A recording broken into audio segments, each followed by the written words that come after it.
आपण केलेलं कर्म आपल्यालाच काय करावं लागतंय, फेडावं लागतंय, भोगावं लागतंय. ज्या वाणीनं आपण कर्म केलं त्या वाणीला ते फेडावं लागतंय, ज्या मनानं केलं त्यालाच ते फेडावं लागतंय.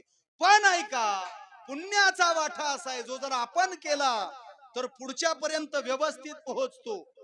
डीपीतली लाईट जशी घरात येते तशी. कळलं का तुम्हाला? बरोबर आहे की नाही?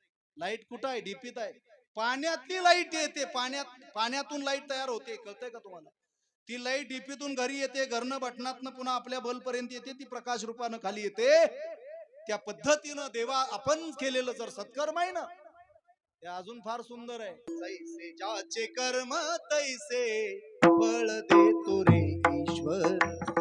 जगी जीवनाचे सार घ्यावे जाणून सत्वर. जगी जीवनाचे सार घ्यावे जाणून सत्वर. तैसे ज्याचे कर्म तैसे फळ देतो रे ईश्वर. तैसे ज्याचे कर्म तैसे फळ देतो.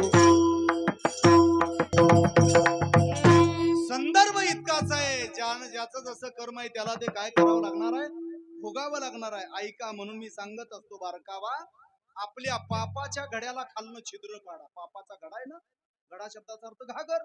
त्या घागरीला खालनं छिद्र पाडायची. कशाची? अन्नदानाची, परोपकाराची, वस्त्रदानाची, ज्ञानदानाची, रक्तदानाची.